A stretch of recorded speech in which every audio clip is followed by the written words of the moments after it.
Beneath your feet, as you stroll across St. Peter's Square, lies 2 millennia of unbroken silence. What if I told you that the Vatican isn't simply built on stone, but on secrets?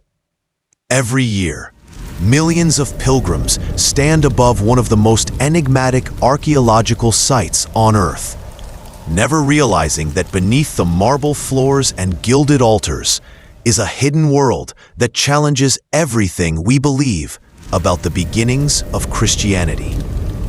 In 1939, far below the altar of St. Peter's Basilica, workers made a discovery that would shake the Vatican to its very core. What they unearthed wasn't just a set of bones. It was a question so powerful, it threatened the very foundations of the faith itself. But this story doesn't truly start in 1939. It begins almost 2,000 years earlier, in a quiet garden, where a man was laid to rest, and where the Catholic Church insists he remains to this day. Before we descend into the shadows below, hit that subscribe button. You'll need every ounce of luck for what we're about to reveal. Because if the very foundation of the world's most influential religious institution isn't what we've been told, if the bones beneath St. Peter's Basilica whisper a story different from the one etched in stone above, then you'll need all the courage you can summon. Some truths once revealed can never be unseen. December 1939. Pope Pius XI had passed away, and his successor, Pope Pius XII, made what seemed like a simple decision, one that would accidentally unravel one of Christianity's most sacred beliefs. He wanted his predecessor laid to rest in the traditional papal tomb beneath St. Peter's Basilica, in the hallowed ground where popes had been buried for centuries. It appeared straightforward: dig a deeper grave in holy soil. But the moment workers' shovels broke through the crypt floor, they didn't hit solid earth. They struck empty air. Ancient stone steps, Roman marble. They had broken into what looked like an underground street, frozen in time since the era of the Caesars. The foreman immediately called in Vatican officials. Within hours, the entire area was sealed off, the workers sworn to silence under threat of absolute secrecy, and a strange order given: continue digging, but tell no one what you find. This would become the most sensitive archaeological dig in the Church's history, an investigation that would raise questions the Vatican still wrestles with today. Because what they found beneath St. Peter's was not only unexpected, it was almost impossible to explain. According to centuries of tradition, papal decrees, and historical accounts, this area was supposed to be solid earth, surrounding the tomb of St. Peter. Instead, the workers had stumbled upon a perfectly preserved Roman necropolis, a city of the dead, hidden beneath the most sacred site in all of Christendom. And this discovery brought with it a disturbing question. If an entire Roman cemetery lay beneath St. Peter's, then where exactly was St. Peter buried? Pope Pius XII faced an impossible choice: seal the discovery forever, preserving the faith of millions, or authorize an excavation that could either prove or shatter the Church's most vital claim. After months of deliberation, he chose a third path: a secret excavation entrusted to a hand-picked team of archaeologists, bound to silence for the rest of their lives unless the Vatican released them. The team was extraordinary. Dr. Ludwig Koss, a German Monsignor and archaeologist; Professor Enrico Josi, an expert in early Christian art; Bruno Apollongetti, a master in Roman archaeology; and Father Engelbert Kirschbaum, a Jesuit priest whose own faith would be tested in the darkness below. Before they began, each man swore an oath, not just of professional discretion, but before God and the Pope himself, that they would never reveal their findings without explicit permission.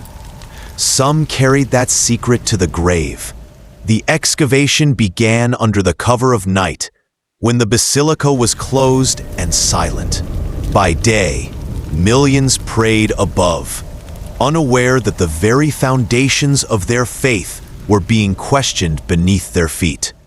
In the first weeks alone, the team uncovered treasures any archaeologist would die to find. Intact Roman tombs from the 1st to 4th centuries, vibrant frescoes blending pagan and early Christian imagery, and inscriptions in Latin and Greek, telling the life stories of wealthy Roman families who had chosen this hillside for their eternal rest. But as they dug deeper, following the ancient Via Cornelia, the discoveries began to point towards something far more controversial. Evidence that could either confirm the church's holiest claim or destroy it completely. And the first signs they found didn't suggest St. Peter's presence. They hinted at his absence. In the spring of 1941, by candlelight in the suffocating space beneath the papal altar, the team made what they thought was their defining breakthrough. A shrine dating to around 160 AD, a wall coated in deep red plaster, with a small niche that might once have held sacred relics. This red wall, as it came to be known, was covered in ancient graffiti, not random scrawls, but the heartfelt prayers of early Christians who had risked their lives to reach this place. Hundreds of inscriptions, many invoking the name Petros, Peter. At last, it seemed, here was proof.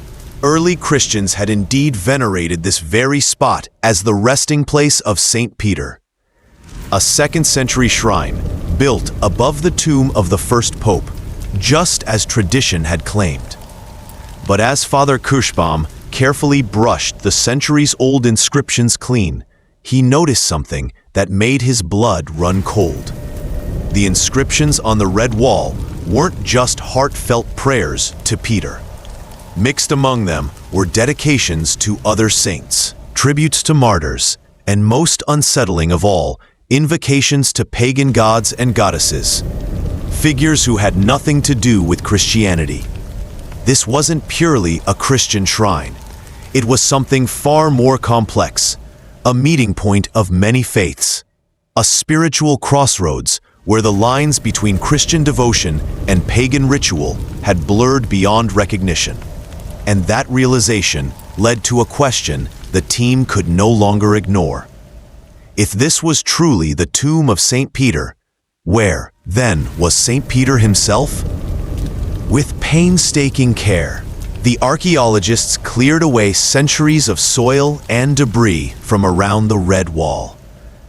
Every movement brought them closer to the moment that could confirm nearly 2,000 years of Christian belief.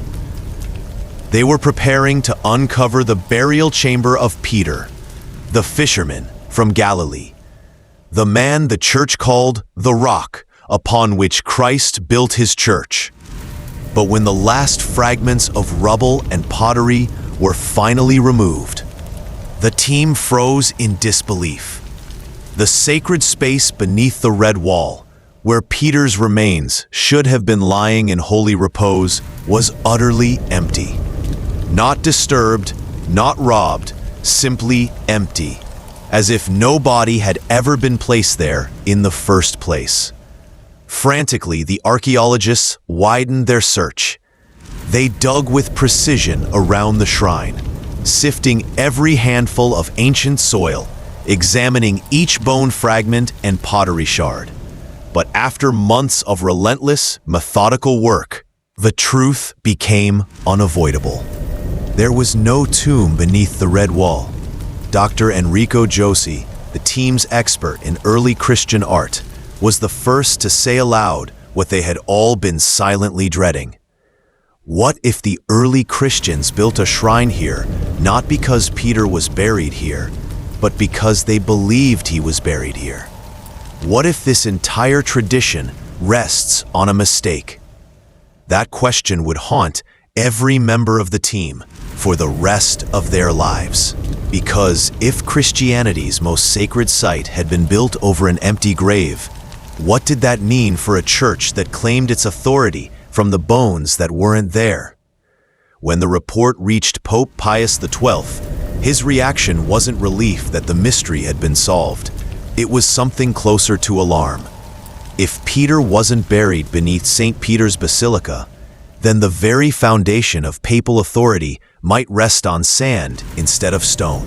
The Pope's response was swift. He expanded the excavation team, bringing in top specialists from across Europe, and issued a new order. Find St. Peter, no matter what it takes. The search could not end with an empty tomb. There was too much at stake. But Pope Pius XII also took another, more telling step.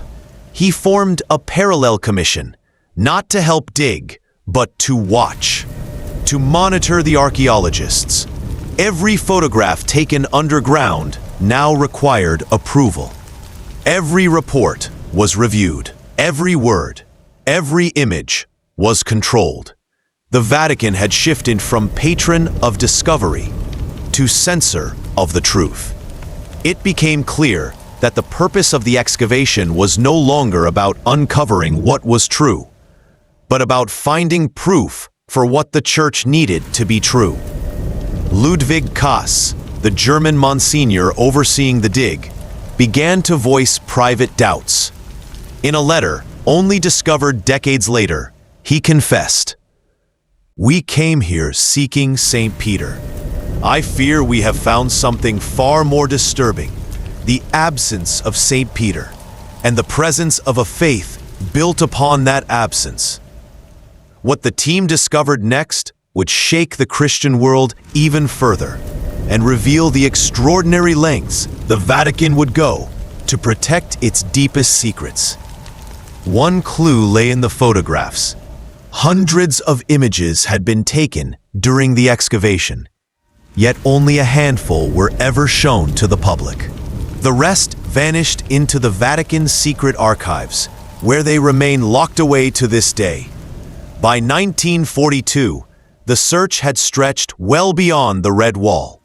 The team now explored an expansive underground necropolis, a vast Roman city of the dead sprawling beneath much of St. Peter's Basilica. And it was in a small, seemingly ordinary tomb about 50 meters from the Red Wall that a startling discovery emerged. Margherita Garducci, the only woman ever allowed onto the excavation team, was studying inscriptions in what appeared to be just another Roman family vault. But something caught her attention. Behind a slab of marble, positioned as though it had been deliberately placed to conceal something, she discovered a small, hidden niche. Inside was a container, carefully set aside, holding what looked very much like human remains. But these were no ordinary bones. Wrapped around them was a fragment of deep purple cloth, a color once reserved for Roman emperors, and later for the most sacred relics of Christianity itself. And carved into the marble container, barely visible under centuries of wear, were Greek letters that made Margherita Garducci's heart pound. Petroseni, Peter is here. At last, it seemed, they had found him.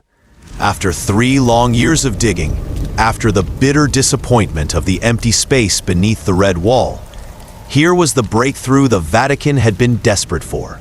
Physical proof that St. Peter's body had indeed been interred beneath the basilica that bore his name. The bones were handled with the utmost care, blessed by the Pope himself, and prepared for scientific examination. It should have been the crowning moment of the excavation. But instead, it would open the door to an even deeper and more unsettling mystery. One that questioned not just where Peter had been buried, but whether the Church even knew what it was truly looking for. The Vatican's finest experts assembled to study the remains believed to belong to the first pope. The lead anthropologist, Dr. Venerando Correnti, began his analysis expecting the bones of a middle-aged Jewish fisherman from the 1st century. What he found sent shockwaves through the inner chambers of the Vatican. The bones did not belong to a single person. They were the remains of multiple individuals, some from the right time period, the 1st or 2nd century, but others from much later, even medieval times. And more troubling still, among the bones was evidence that at least one belonged to a woman, approximately 60 years old. The implications were staggering. How could St. Peter's tomb contain the remains of a woman, centuries younger than him? Dr. Carenti's detailed report, kept secret for decades, stated plainly, the skeletal material came from at least 3 different individuals spanning over a millennium. For the Vatican, this was unacceptable. Dr. Carenti was quietly thanked, removed from the project, and his report locked away in the Vatican's classified archives. A new team was brought in with a different mandate, to produce a conclusion the Church could stand behind. This raised an uncomfortable question, one the Vatican has never answered. If these bones truly belonged to St. Peter, why suppress the first scientific analysis? Why was the priority controlling the narrative, rather than seeking the truth? The darker possibility was hard to ignore, that the bones were not the disturbed remains of an ancient martyr at all, but a collection assembled over centuries, perhaps to create proof for a tradition that lacked historical evidence. The new lead investigator, Dr. Antonio Ferrua, was a Jesuit archaeologist whose loyalty to the Church was beyond doubt. His instructions were clear: authenticate the remains as Peter's, despite what earlier tests had shown. Ferrua's team applied more advanced dating methods, including early carbon dating, but instead of resolving the contradictions, the results only deepened them. Some bone fragments did indeed date to the 1st century, aligning with Peter's lifetime, but others clearly came from the medieval period. And then came the most damning blow: the purple cloth, which Garducci had taken as a sign of imperial or sacred importance, was chemically analyzed and dated no earlier than the 6th century.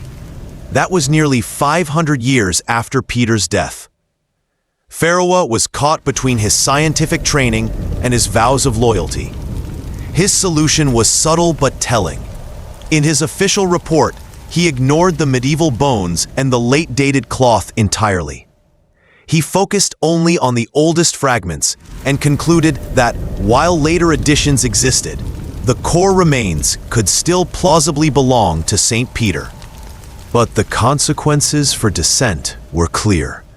Dr. Carenti's career in Catholic institutions was effectively ended. Other researchers who raised doubts were reassigned to unrelated projects, removed from the excavation entirely, or simply silenced. The bones themselves hadn't changed, but the interpretation had, shaped not by what science revealed, but by what the Church needed it to say. As the excavation entered its 4th year, the historical record itself began to shift in troubling ways. Photographs that had been meticulously catalogued disappeared from the Vatican archives. Field notes vanished or were misfiled.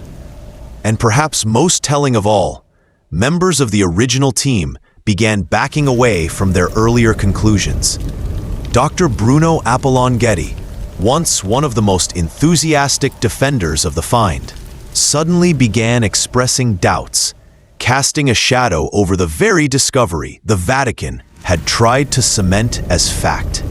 In private, Dr. Bruno Apollon-Getty began to hint that perhaps the team had been too eager, too willing to see what they wanted to see.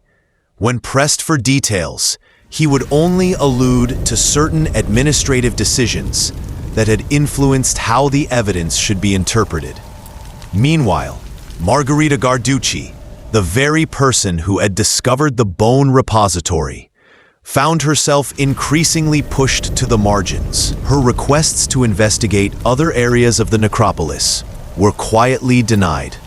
Her access to the photographic archives was restricted, and when she tried to publish preliminary findings about the Greek inscription Petros Eni, Peter is here, she was told that all publications required approval from a Vatican committee, a committee that curiously never seemed to convene.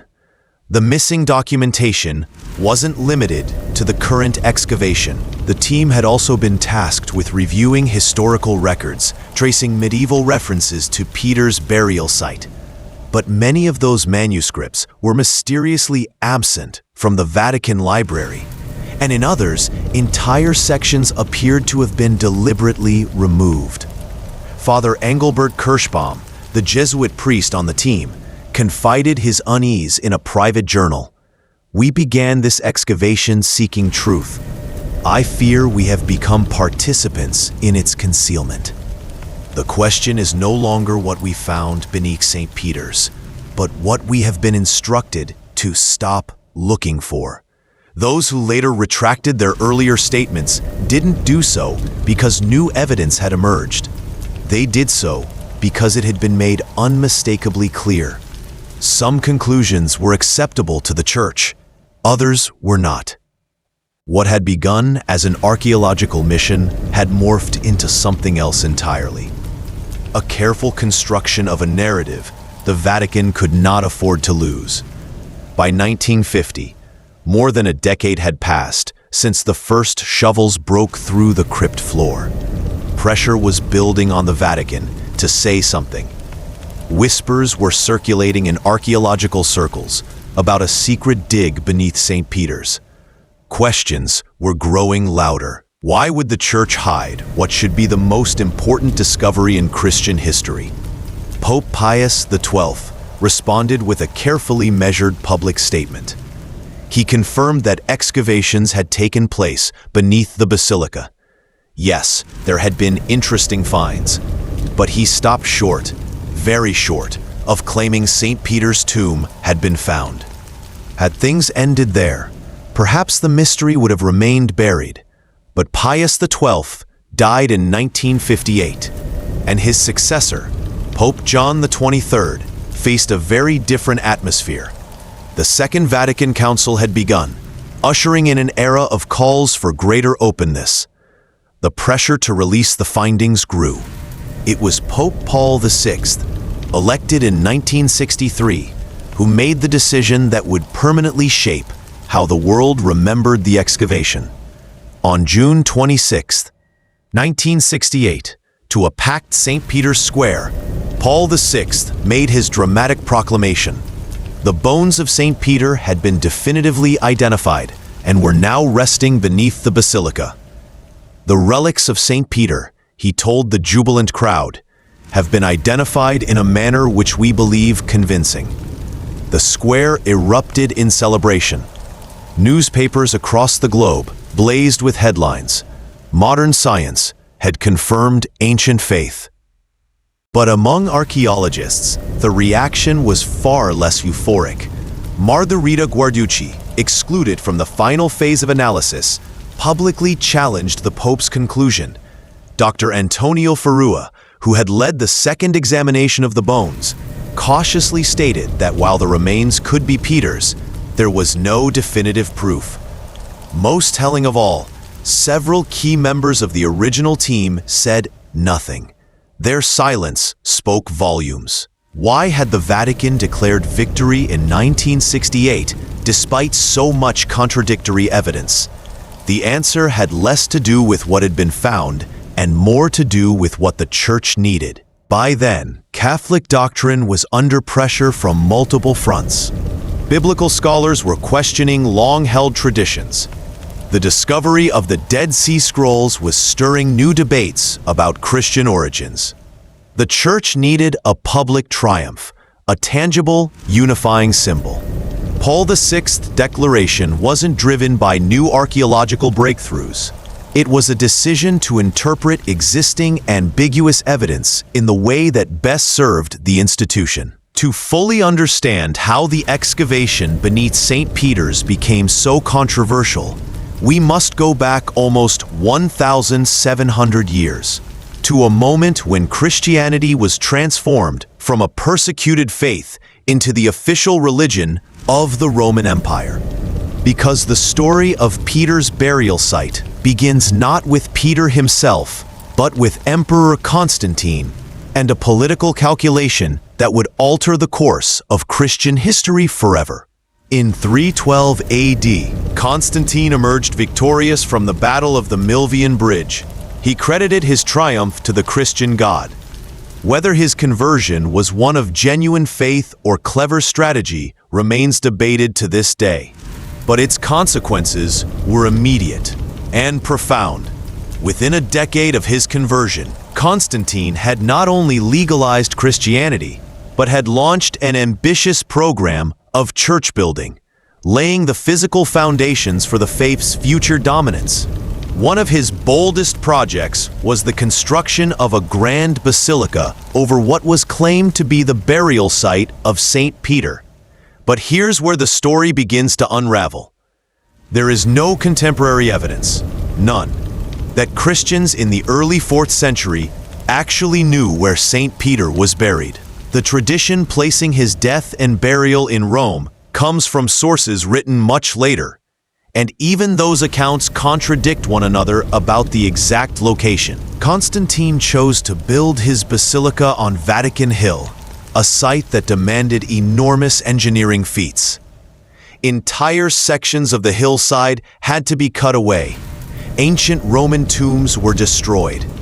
The ground itself had to be leveled before construction could even begin. Why take on such an expensive and technically challenging project unless he was absolutely certain Peter lay there? The answer is as politically strategic as it is theologically unsettling. Constantine needed Peter to be buried in Rome, whether he actually was or not. By erecting a monumental church over the supposed grave of the apostle, Constantine wasn't merely honoring a saint. He was cementing Rome as the unquestioned center of Christianity and positioning himself as its protector. And if the tradition of Peter's Roman burial was created or reshaped by Constantine for political gain, then the entire edifice of papal authority may rest not on a 1st century divine mandate, but on a 4th century imperial power play. The legends that became history were not preserved eyewitness accounts. They were narratives crafted to meet the political and religious needs of the moment, repeated until they became indistinguishable from truth. Before Constantine's Basilica, before the Vatican was the heart of Christendom, Vatican Hill was something entirely different. It was the site of Nero's circus, one of the most infamous arenas in ancient Rome. Here, Christians were executed for sport. Tradition holds that Peter himself was crucified upside down here, sometime around 64 AD. But what the 1940s excavations uncovered about the pre-Constantinian history of Vatican Hill cast doubt on every assumption about an early Christian presence there. Because what lay beneath the Vatican was not evidence of unbroken Christian veneration of Peter's burial place. It was evidence of something far more complex and far more troubling. The sprawling necropolis uncovered beneath St. Peter's Basilica was a pagan burial ground filled with lavish tombs dedicated to Roman gods and goddesses. The families interred there were wealthy Romans who chose the site not for Christian significance, but for its prestige, beauty, and sweeping views over the Tiber River.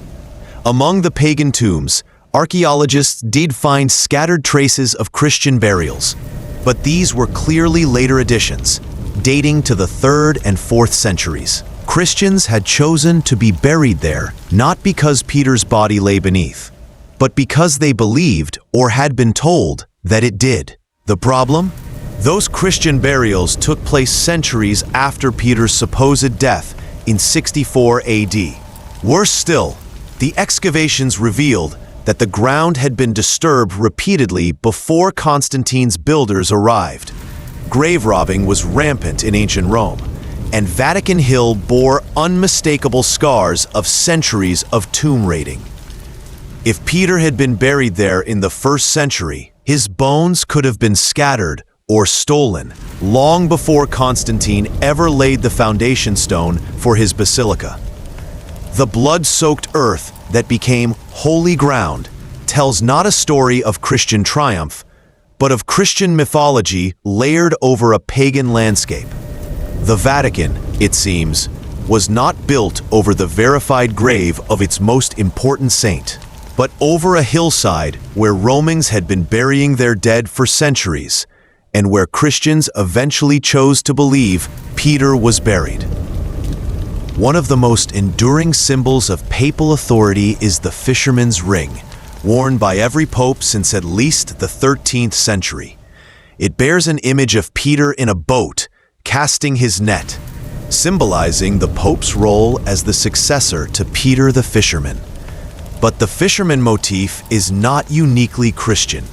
In fact, the excavations beneath St. Peter's turned up numerous examples of pre-Christian fisherman imagery in the pagan tombs of Vatican Hill. For centuries before Christianity, the fish symbol represented abundance and renewal in various mystery religions popular in Rome.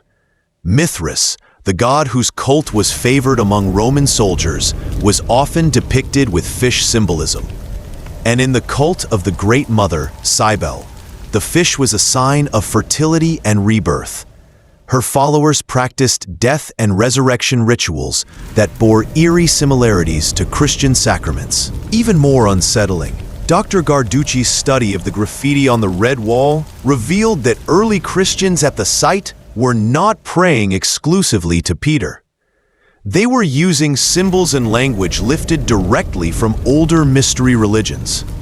Even the inscription Petros Eni, which Garducci had championed as proof of Peter's presence, was carved in the same style and formula as pagan invocations scattered throughout the necropolis.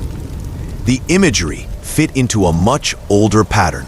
The Fisher King archetype and the motif of dying and rising gods appear across the ancient Mediterranean.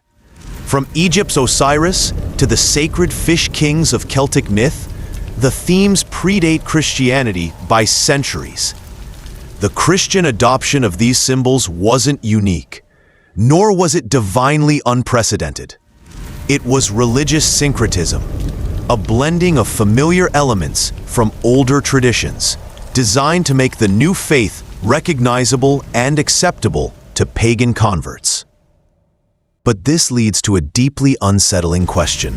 If the symbols, stories, and even the location tied to St. Peter were inherited from pre-Christian traditions, how much of the Peter of Christian tradition is truly Christian?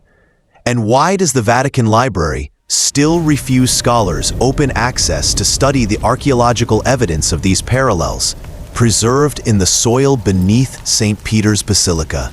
The question isn't whether Peter existed. Most historians agree he was a real man who lived and died in the 1st century.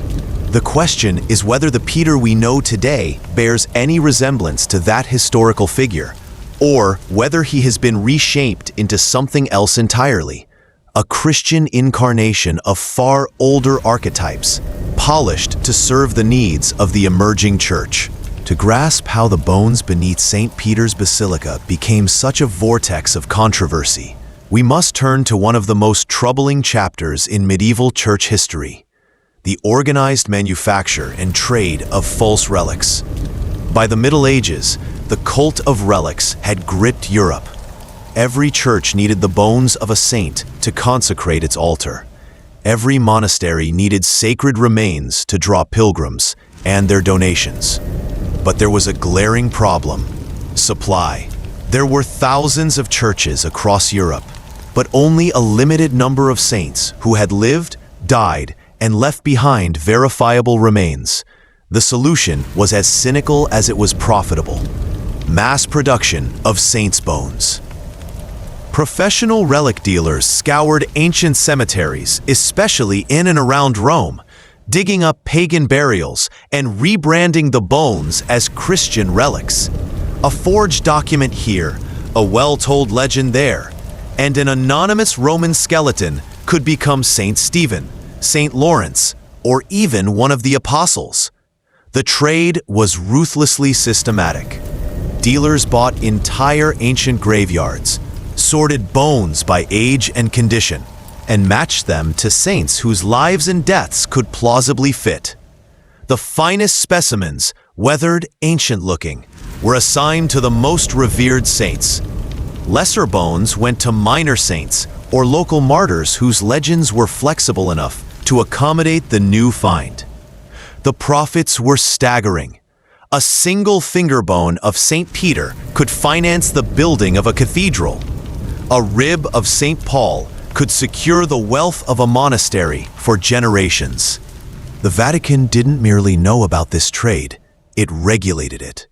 It took a percentage of sales and issued official seals of authenticity, effectively transforming ancient pagan remains into priceless Christian treasures. And here's where the Vatican excavation becomes even more suspect. If the medieval church was this deeply invested in the relic market, and if the repository beneath St. Peter's contained bones from multiple centuries and genders, then the simplest explanation is not that Garducci discovered Peter's intact tomb, but rather a medieval relic cache assembled to provide physical proof for a tradition that had no direct archaeological support. The dating discrepancies, the presence of female remains, the purple cloth centuries too late. All of these contradictions make sense if the tomb was never a tomb at all, but a carefully curated collection designed to look like proof. And yet, St. Peter's Basilica is not the only place in Rome that claims to hold Peter's remains. In fact, there are at least 3 other sites, each with historical claims equal to, or even stronger than the Vatican's. The most enduring rival claim comes from the Church of San Sebastiano along the ancient Appian Way. Since the 3rd century, it has maintained that it holds the bodies of both Peter and Paul.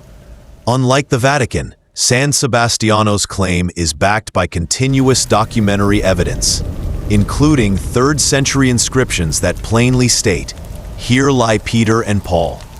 And critically, San Sebastiano sits in an area known to have been used for Christian burials in the 1st century, something that cannot be said for Vatican Hill, which was primarily a pagan necropolis. Even more damaging to the Vatican's claim was a 1950s discovery beneath the Church of San Giovanni dei Fiorentini. Excavations in its ancient Jewish cemetery, led by a team that included archaeologists from the Vatican dig itself, uncovered a 1st century burial site matching historical descriptions of Peter's martyrdom and burial. The find was quietly documented, then largely forgotten. Because if Peter's true remains lay outside the Vatican, the implications for papal authority, for centuries of tradition, and for the very heart of Catholic identity would be seismic. But this excavation was abruptly shut down, and its findings quietly buried, not because the evidence was too weak, but because it was far too strong. The 3rd rival site for Peter's burial is, ironically, the one most historians consider the most plausible, beneath the Church of Santa Maria in Trastevere, in the very neighborhood where early Christian sources place the home of Pope Linus, Peter's immediate successor. Archaeological evidence points to this area as the true heart of Christian activity in 1st century Rome. If Peter was executed in Rome, this location, deep within an active Christian community, would have been a far more logical burial site than the distant and predominantly pagan Vatican Hill. So why did Rome need Peter to be buried at the Vatican? The answer lies in the political geography of papal power.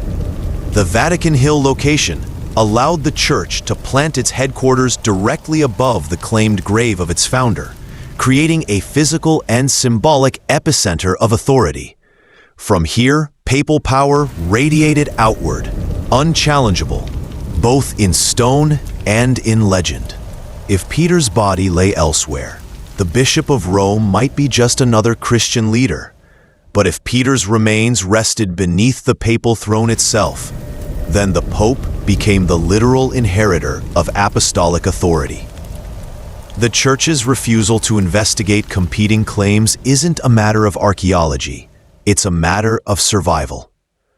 The wrong answer to the question, "Where is Peter buried?" could collapse the very foundation of papal legitimacy. As the excavation team pressed deeper into the Roman necropolis beneath St. Peter's Basilica, they noticed something the Vatican would have preferred remained unseen: an overwhelming presence of solar symbolism, not just in the pagan tombs where it was expected, but woven into the earliest Christian imagery itself.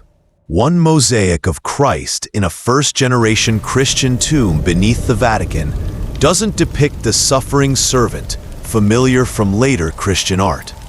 Instead, it shows Jesus as Sol Invictus, the unconquered Son, riding a golden chariot across the heavens. And this was no isolated anomaly. Solar imagery appeared again and again, suggesting that early Christians in Rome understood their faith through a lens borrowed directly from existing solar religions. The implications are enormous. Sol Invictus was the official religion of the Roman Empire in the 3rd century, promoted by emperors who saw sun worship as a unifying creed for a fractured empire. The sun god was said to be born on December 25th, to die and rise again, and to offer salvation to his followers. These parallels to Christianity were not coincidental. They were foundational. Father Kirschbaum's analysis of early Christian inscriptions beneath the Basilica revealed repeated use of solar language: the sun of righteousness, the light of the world, the dawn from on high. These were not mere poetic metaphors. They were theological statements, placing Christ within a well-established solar framework. And the architecture confirmed it. The original Constantinian Basilica was not oriented toward Jerusalem, as one might expect, but toward the sunrise on the winter solstice. On December 25th, the sun would rise directly over the altar, bathing the supposed tomb of Peter in the light of the solstice dawn. A sight any worshipper of Sol Invictus would have recognized instantly. Mithraism, the mystery cult most beloved of Roman soldiers, shared even more with Christianity. The December 25th birth, the dying and rising Savior, and the promise of salvation through a divine sacrifice. Early Christian apologists claimed Mithraism was a satanic counterfeit of Christianity. But the archaeology beneath St. Peter's suggests the opposite, that Christianity absorbed and rebranded Mithraic traditions to win converts. The stubborn question remains: if Jesus' birth date was unknown to the early church, and December 25th was chosen to align with Sol Invictus's birthday, how much of Christian theology was shaped not by divine revelation, but by the need to appeal to existing pagan worshippers? And if the answer is most of it, what does that mean for claims of Christianity's unique heavenly origin? Among the most beautiful finds in the necropolis were mosaics of peacocks, long claimed by the Church as symbols of Christ's resurrection. But the peacock motif beneath St. Peter's tells another story. The birds appear not only in Christian tombs, but throughout the pagan burials, clearly predating Christianity's arrival in Rome. In ancient myth, peacocks were sacred to Hera, queen of the gods, and believed to guide souls to the afterlife. Their ability to shed and regrow their brilliant feathers made them natural symbols of renewal and immortality, centuries before Christianity adopted them. And here, beneath the Vatican, the peacock imagery went further. The mosaics show them drinking from fountains, eating grapes, and surrounding a central figure who could be interpreted as Christ, or as one of several pagan deities tied to death and resurrection. The ambiguity was not accidental. It reflected a transitional period when Christian and pagan imagery were deliberately blended, softening the shift for converts, ensuring the new religion felt like an old and familiar faith. Dr. Garducci's analysis of the peacock mosaics revealed something even more troubling. Many of them were unmistakably pagan in origin, yet had been subtly Christianized through the simple addition of new symbols or inscriptions. One striking example was a mosaic of peacocks surrounding Dionysus, the Greek god of death and rebirth. At some point, the scene had been altered with the addition of a chi rho monogram, the first two letters of Christ's name in Greek, transforming what had been a pagan resurrection image into an apparently Christian one. These were not isolated cases. Across the Vatican necropolis, ancient symbols of resurrection, predating the story of Christ, appeared again and again. The vine and grape motif, the fish symbol, the shepherd figure, all widely assumed to be uniquely Christian, yet all of them had existed in pagan art for centuries before the birth of Christianity. The question isn't whether early Christians used these symbols, it's whether they understood the origins of what they were borrowing. The archaeological record beneath St. Peter's suggests something the Church has never wanted to admit. Early Christianity was not a completely new faith, born whole from divine revelation. It was a syncretic religion, one that succeeded precisely because it incorporated familiar imagery, myths, and sacred spaces from older traditions, gradually reshaping their meaning for a Christian audience. This raises a profound question about the nature of Christian truth. If the stories, symbols, and even the sacred locations of Christianity were adapted from pre-existing religions, how much of the faith is truly unique? And what happens to the idea of divine revelation when those eternal truths turn out to be reworked versions of much older beliefs? What the Vatican does not want you to notice isn't simply the presence of pagan imagery in early Christian art. It's the fact that this imagery was so deeply woven into Christian contexts that early believers may not have recognized any difference at all. And nowhere is this more visible than in one of the most enigmatic symbols of Vatican City itself, a massive bronze pine cone, more than 4 meters tall, dominating the Cortile della Pigna, the courtyard of the pine cone. Most visitors assume it is merely decorative, but its very presence, standing at the symbolic heart of Catholic power, tells a far older story. The Vatican's great bronze pine cone is not Christian in origin. It is Roman, dating to the 1st or 2nd century AD, and originally stood within a temple complex dedicated to Isis, the Egyptian goddess whose mystery religion promised death and resurrection to her followers. The pine cone was sacred to Isis because of its association with the pineal gland, which ancient mystery traditions believed to be the seat of spiritual enlightenment, the third eye, through which initiates could perceive divine truth. But its symbolism reached far beyond Egypt. Across the Mediterranean, pine cones were linked to fertility, renewal, and eternal life. The god Dionysus carried a staff crowned with a pine cone. Worshippers of Cybele, the Great Mother, used pine cones in their resurrection rites. Even the cult of Mithras, Christianity's fiercest competitor among Roman soldiers, wove pine cone imagery into its sacred rituals. When Emperor Constantine ordered the pine cone moved from the Temple of Isis into the heart of his new Christian capital, he wasn't simply reusing a piece of Roman art. He was transferring the symbolic weight of an ancient religion into the framework of a new one. It had no connection to Jesus, Peter, or the apostles, but it carried centuries of spiritual meaning that made Christianity feel familiar to pagan converts. Perhaps the most troubling aspect of the pine cone is the third eye symbolism it represents.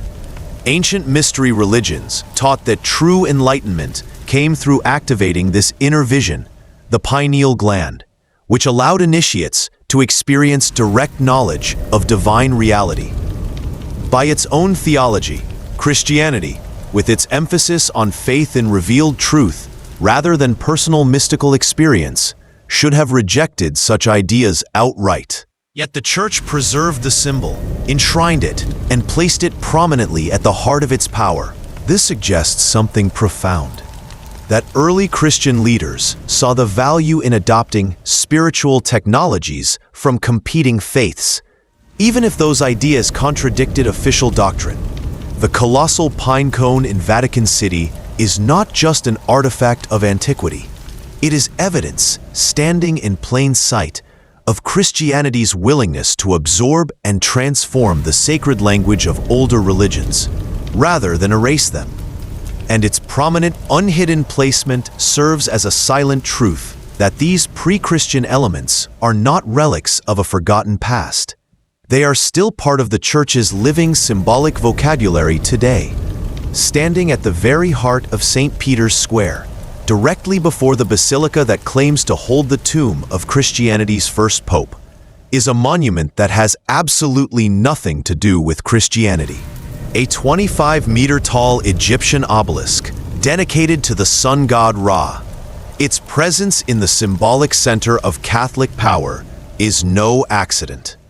It reveals something essential about how Christianity secured its place in the ancient world. By absorbing and recontextualizing the sacred sites and symbols of older religions, rather than erasing them. This obelisk began its life in Heliopolis, Egypt's ancient city of the sun, sometime around 1835 BC. For more than 1,000 years, it stood as a focus of worship for Ra, the supreme solar deity. In 37 AD, Emperor Caligula had it transported to Rome, placing it in the center of Nero's circus, the same arena where tradition says St. Peter was martyred.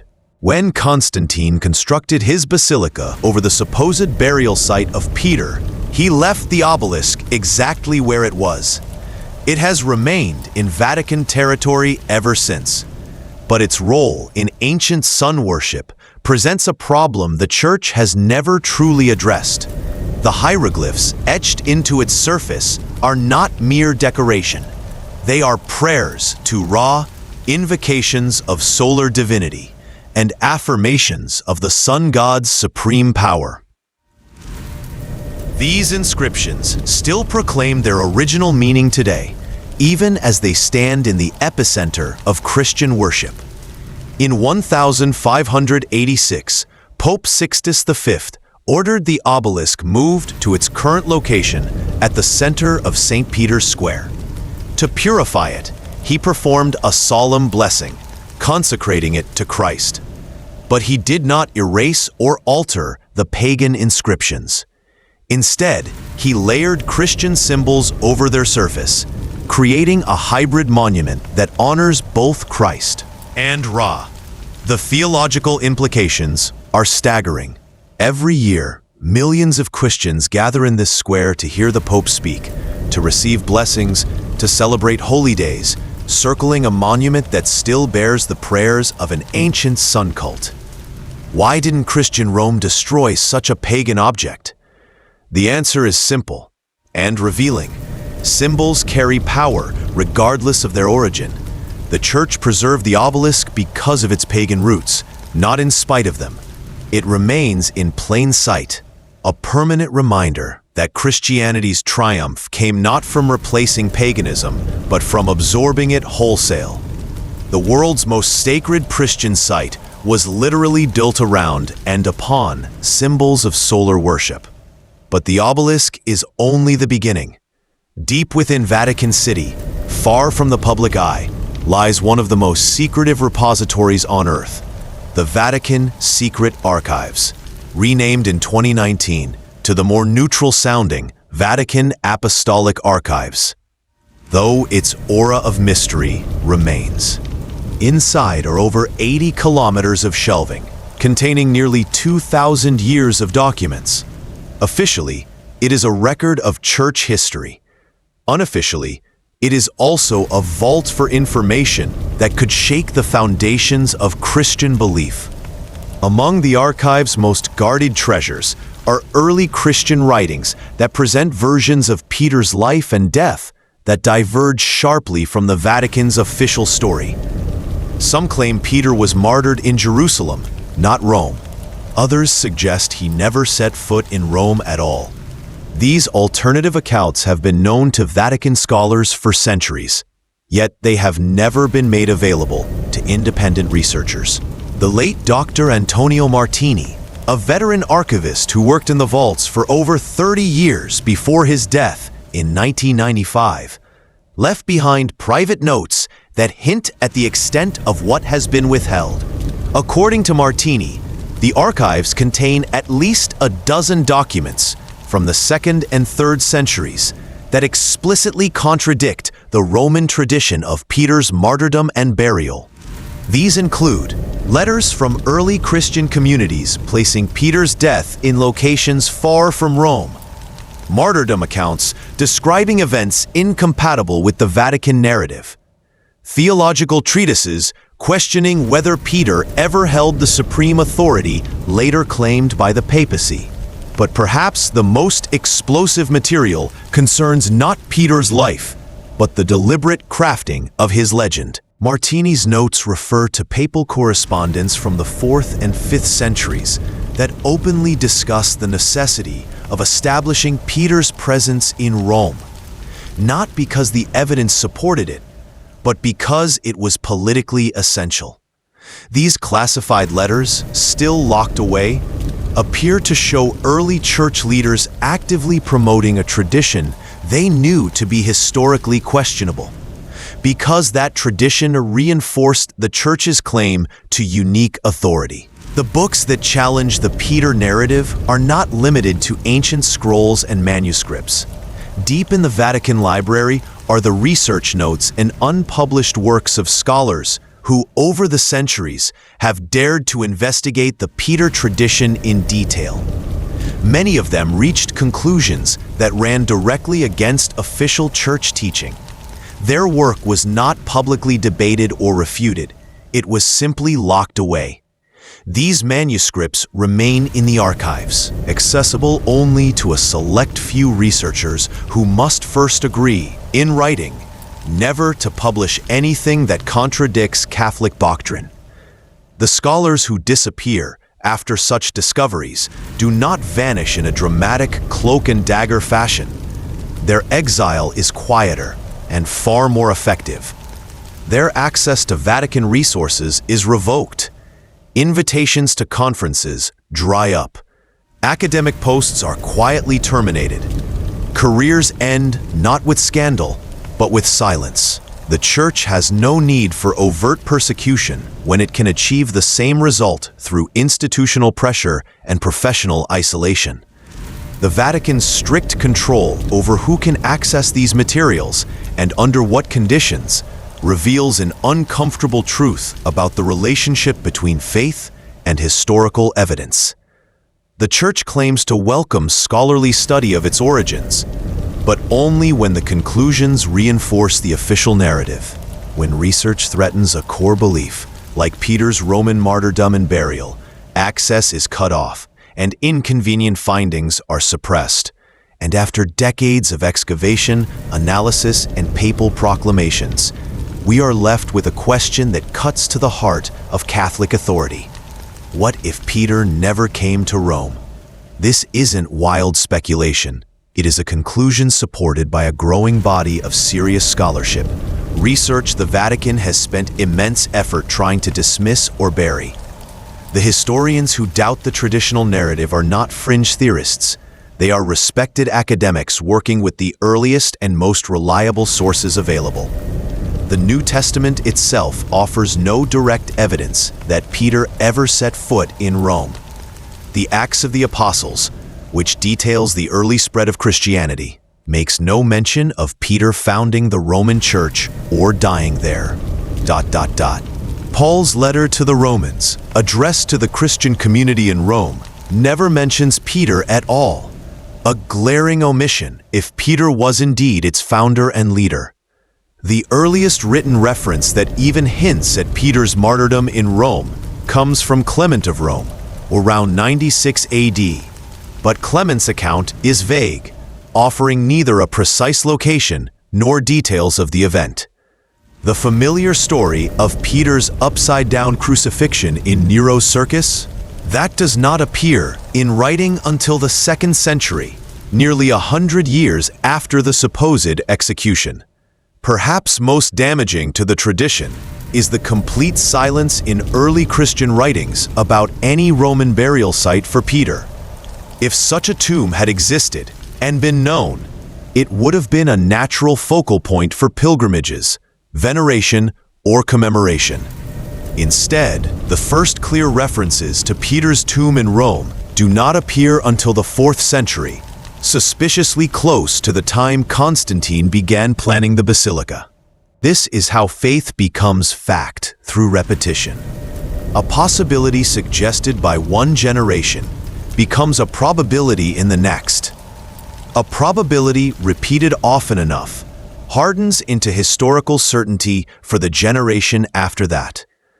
By the 4th century, what began as speculation about Peter's presence in Rome had become unquestioned dogma about his martyrdom and burial there. The transformation was not accidental. It served the Roman Church's political and institutional needs perfectly. If Peter never came to Rome, the Bishop of Rome was just another local church leader with no inherent supremacy. But if Peter had been martyred there and had passed his authority directly to the Roman bishop, then the papacy could claim universal leadership over all Christendom. In this way, speculation became tradition, and tradition became truth. Historical accuracy was less important than usefulness, and truth gave way to institutional necessity. The question is not whether some early Christians believed Peter had come to Rome. Clearly, some did. The question is whether that belief was ever based on genuine evidence, or whether it was wishful thinking, repeated until it became law. For nearly 2 millennia, the words of Jesus to Peter, "You are the rock, and on this rock I will build my church," have been the cornerstone of papal authority. But the debate over the original Aramaic meaning of that phrase raises yet another uncomfortable possibility: that the entire structure of Catholic hierarchy may rest on a fundamental misunderstanding of what Jesus actually said.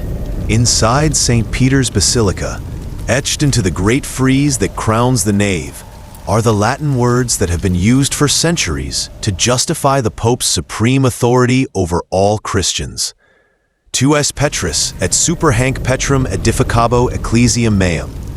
You are Peter, and on this rock I will build my church.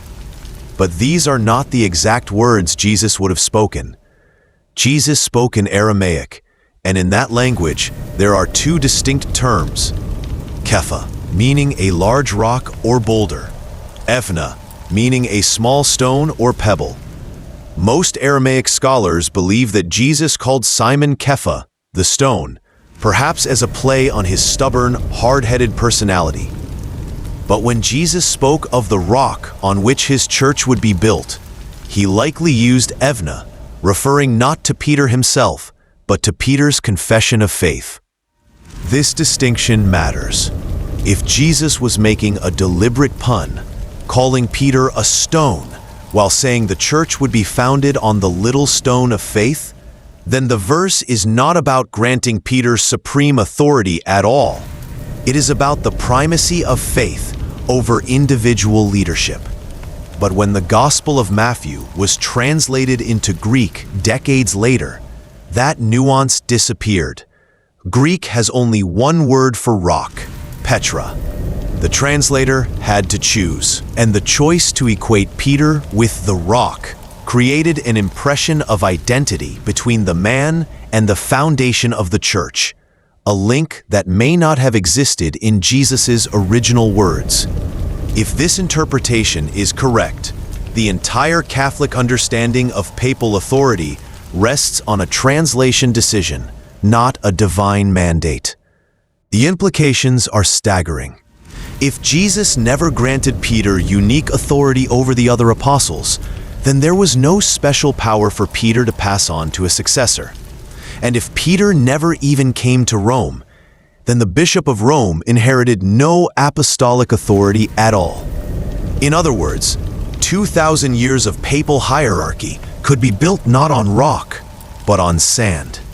To understand why the Catholic Church has fought so fiercely to prove Peter's Roman martyrdom and burial, we have to examine the political landscape in which the tradition was forged. In the earliest centuries of Christianity, there was no single center of authority. Jerusalem had the prestige of being the city where Jesus died and rose again. Antioch was where followers of Jesus were first called Christians. Alexandria was the intellectual powerhouse of theology. Rome was simply one Christian community among many, respected, but with no claim to supremacy. What Rome did have was geography. It was the capital of the empire. As Christianity spread across the Roman world, it became strategically useful for the spiritual center of the faith to align with the political center of the empire. But the problem was theological. How could the Bishop of Rome justify authority over older and more prestigious Christian communities? The answer was the Peter tradition. If Peter had come to Rome, died there, and passed his apostolic authority to the local bishop, then Rome could claim not only practical influence, but a divinely ordained mandate. The Bishop of Rome was no longer just another church leader. He was the heir to the apostle Jesus himself had called the Rock. But a tradition wasn't enough. It needed proof. A tomb was more than a memorial. It was physical evidence. If Peter's body could be shown to rest in Rome, then his presence was beyond dispute. And if a grand church could be built over that site, Rome's claim to supremacy would be literally set in stone. This is where imperial ambition cloaked itself in faith. Over the centuries, details were added, the story embellished. Peter wasn't just martyred in Rome. He was crucified upside down at his own request. He wasn't just buried somewhere in the city. His body lay in a specific spot, perfectly suited for Constantine's planned basilica. The political need for Peter in Rome was so great that by the 4th century, questioning it wasn't just frowned upon, it was dangerous. The Roman Church had too much invested to let inconvenient facts threaten the foundation of its authority. The rise of the papacy was not the organic recognition of a pre-existing truth. It was the successful political rebranding of a local bishop into the spiritual ruler of Christendom. And the Peter tradition was the keystone of that transformation, providing divine sanction for what was, in essence, a masterstroke of ecclesiastical power politics. One of the most closely guarded truths revealed by the excavations beneath St. Peter's Basilica is the evidence of religious diversity among the earliest Christians in Rome. The Vatican necropolis contains not just Orthodox Christian burials, but graves reflecting radically different and often conflicting understandings of what it meant to follow Jesus. These were interpretations the victorious Roman Church would spend centuries erasing from history. Among the Christian tombs, archaeologists uncovered inscriptions unmistakably linked to Gnostic belief, a stream of Christianity that emphasized direct, personal spiritual knowledge over obedience to institutional authority. For the Gnostics, salvation came through enlightenment, not faith in church dogma. They saw the material world as a prison from which the soul longed to escape. Their presence beneath the Vatican proves that so-called heretical Christians were part of Rome's earliest Christian community. Even more disruptive to the official story are the burials tied to what scholars call Jewish Christianity. Followers of Jesus who continued to observe Jewish law and regarded him not as God incarnate, but as a prophet and teacher. These Christians rejected the divinity of Christ, the doctrine of the Trinity, and the authority of Paul. Their tombs, marked with symbols that blend Jewish and Christian imagery, reveal that the Christianity of early Rome included traditions the later Orthodox Church would brand heretical. These competing Christianities weren't minor fringe sects. They were major movements, each with its own bishops, scriptures, and interpretations of Jesus' message. The Gospel of Thomas, discovered in the Nag Hammadi Library in 1945, presents Jesus as a wisdom teacher whose sayings are meant to provoke personal spiritual awakening, rather than bind believers to a central institution. The Gospel of Philip describes Jesus as married to Mary Magdalene and portrays her as his closest disciple, an image far removed from the male-dominated hierarchy that would later define the church. The Marcionite Church, which rejected the Hebrew Bible and saw the Jewish God as an inferior or even malevolent deity, was a powerful movement with bishops across the Roman Empire, at times rivaling or even outnumbering Orthodox Christians in some regions. These alternative Christianities were not defeated in theological debates. They were destroyed through political power. Once Constantine declared Christianity the official religion of the Roman Empire, Orthodox bishops gained access to imperial authority, an enforcement mechanism no theological argument could match. Competing scriptures were burned. Non-Orthodox bishops were exiled. Alternative Christian communities were dismantled. Some believers converted to the Orthodox Church to escape persecution. Others went underground, keeping their traditions alive in secret for centuries. Many simply vanished from the historical record, absorbed into other religions or erased entirely. The graves beneath St. Peter's Basilica preserve a truth the Church has never admitted. The Christianity that survived was not necessarily the purest or most faithful to Jesus' teaching. It was simply the most politically successful. The victors wrote the history, branding themselves orthodox and their rivals heretical. But if Christians buried under the Vatican held beliefs later condemned as heresy, what does that say about the development of Christian orthodoxy? And if Christianity was fractured and contested from the very beginning, how can any single version claim to be the original truth? As we near the end of this journey into the shadows beneath St. Peter's Basilica, we confront the most unsettling possibility of all. That St. Peter, as we know him, the first pope, the rock of the Church, the martyred apostle buried in the Vatican, is not a figure of documented history, but a carefully constructed theological myth. The political need for Peter in Rome was so overwhelming that it may have inspired the creation of an entirely fictional narrative. Rome needed apostolic founding, so Peter became the founder of the Roman Church. It needed a sainted martyr, so Peter was said to have died under Nero. It needed a pilgrimage center, so Peter's tomb was placed beneath what would become St. Peter's Basilica. Each element of the Peter tradition serves a clear institutional function. His Roman ministry secures the Church's apostolic credentials. His martyrdom adds sacred drama and the aura of sacrifice. His burial site creates a focal point for pilgrimage and solidifies the Vatican's claim to leadership over all Christendom.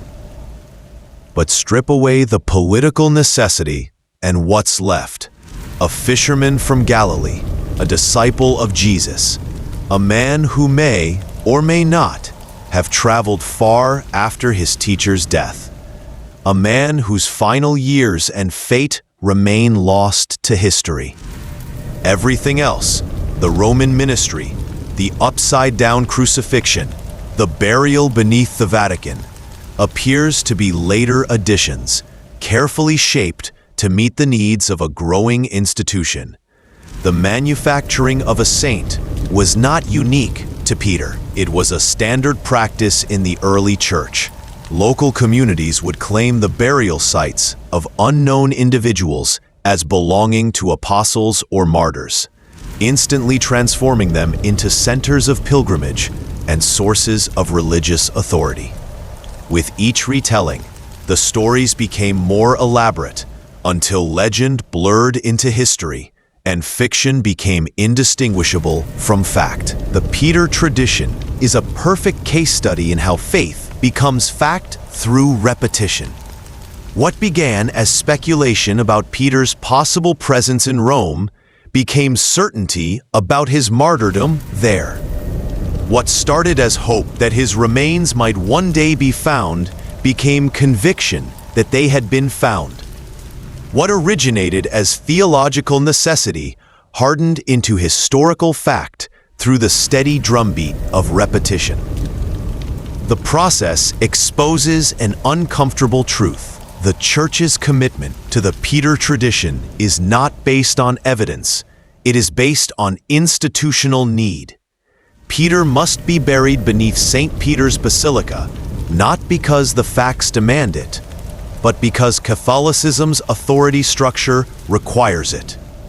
If Peter is a manufactured saint, what does that mean for the millions whose faith rests on the rock of his supposed authority? Can faith survive the discovery that its historical foundation may be a human construction rather than a divine truth? Standing at the end of this investigation into the mysteries beneath St. Peter's Basilica, we are left with the same questions that have haunted Christianity for 2 millennia. Every generation rediscovers these doubts, these inconsistencies, these gaps between faith and history. And every generation, the Church finds ways to bury them again, choosing belief over evidence, tradition over contradiction. The 1939 excavation was not the first time such questions surfaced. Medieval scholars noted the weakness of the evidence for Peter's Roman presence. Renaissance historians pointed to the absence of early references to his tomb. Enlightenment critics exposed contradictions in the traditional accounts. And yet, each time, the Church found a way to defend the narrative, reinterpret the evidence, and preserve the essential claim, even if the details shifted. Why does the truth remain perpetually buried? Because some truths are simply too dangerous to acknowledge. The entire structure of Catholic authority rests on the claim that it inherits apostolic power directly from St. Peter. To admit that Peter may never have come to Rome, that he was not buried beneath the Vatican, that the bones venerated as his are medieval fabrications, such admissions would not only dismantle church history, they would shake the very legitimacy of papal authority. This cycle, faith, doubt, rediscovery, suppression, is not accidental. It is structural. Each generation must choose between comfortable certainty and uncomfortable truth. Most choose certainty, allowing the questions to be buried again beneath layers of tradition, hierarchy, and institutional control. But questions have a way of resurfacing. The empty space beneath the red wall remains empty. The bones proclaimed as Peter's remain scientifically questionable. The historical record for Peter's Roman presence remains thin, and the archaeological evidence beneath St. Peter's Basilica continues to tell a story that does not match the official one. For every generation willing to look, the evidence is there. The real mystery is not what happened to Peter. It is what happened to the truth about Peter. And that mystery leads us to an even deeper question. In a faith that claims to be founded on truth, what happens when truth itself becomes the enemy? Perhaps this is what is most revealing and most hopeful about human nature. We cannot fully extinguish our need to know, our drive to understand, our refusal to settle for comforting lies when there is a harder truth to be found. Every age produces its questioners, its investigators, its uncomfortable truth-tellers. And every age must decide what to do with them. In the end, Perhaps what lies beneath St. Peter's Basilica is not the body of a fisherman from Galilee at all. Perhaps it is something far more enduring and far more human. Our eternal need to believe that somewhere beneath all the legend and contradiction, the truth is still waiting to be found. The empty space where Peter's body should be is not just an absence, it is a presence. The presence of doubt, the presence of the human instinct to question, the refusal to accept easy answers to hard questions. The tomb that was never a tomb becomes a symbol more profound than any relic. The recognition that faith and truth do not always walk hand in hand, and that the choice between them is the fundamental challenge of religious life. What if the greatest secret buried beneath the Vatican is not what the Church has hidden, but what it has revealed? Not the presence of St. Peter, but the absence of certainty. Not proof of faith, but evidence of its fragility. Not the rock upon which the Church was built, but the sand upon which all human institutions ultimately stand. Above the crypt, the great Basilica continues to welcome millions of pilgrims each year, people seeking connection with the sacred, the eternal, the divine. They kneel on marble floors, pray beneath soaring domes, and find in the beauty and mystery of the place something that speaks to their deepest spiritual needs. Does it matter that the bones beneath their feet may not belong to Peter? Does it matter that the stories they've been told may not align with history?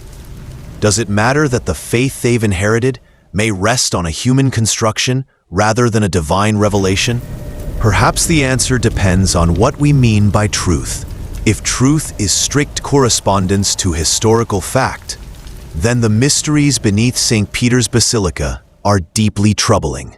But if truth is about meaning, about the human capacity to build something beautiful, enduring, and transformative from the raw materials of hope, need, and aspiration, then perhaps the Peter tradition is true in a way that transcends historical accuracy. The fisherman from Galilee, who may never have set foot in Rome, has become something greater than a man. He is a symbol of faith's potential and its danger, of humanity's ability to raise magnificent monuments on uncertain foundations, of our eternal need to believe that somewhere in the darkness, a light waits to be found. In the silence beneath St. Peter's, in the empty space where certainty should rest, we may find something more honest than any definitive answer. The acknowledgement that mystery, not knowledge, lies at the heart of the human condition. And that sometimes, in the absence of answers, we discover questions worth a lifetime of pursuit. The excavation that began in 1939 with the simple goal of burying a pope and honoring a saint ended with something far more complex. The discovery that truth itself might be the most elusive treasure of all, always just beyond our reach, always promising to reveal itself if we dig a little deeper, always forcing us to choose between what we want to believe and what the evidence demands we believe. Perhaps that choice between comfortable faith and uncomfortable truth is the real secret buried beneath the Vatican. Not an answer, but a question that each of us must resolve for ourselves. In a world where certainty is impossible and doubt is inevitable, how will we choose to live? What will we choose to believe? And what are we willing to risk in the pursuit of truth? The silence beneath St. Peter's still waits for each new generation to discover it, to wrestle with it, to make their own peace with the eternal questions that no amount of faith or archaeology will ever fully resolve. And in that silence may lie the most profound truth of all, that the search for meaning is more important than any meaning we might find, and that the questions we ask reveal more about us than the answers we uncover. The mystery endures, the search continues, and beneath the marble and gold of St. Peter's Basilica, in the darkness where Peter may or may not rest, the eternal human drama plays on. Faith seeking understanding. 2. Hope confronting reality. The endless quest to find, in the midst of uncertainty, something worthy of belief. What lies beneath the Vatican? Perhaps the answer is simpler and more profound than we ever imagined. Ourselves, reflected in the mirror of our deepest questions. Discovering at last that the search for truth is the most human truth of all.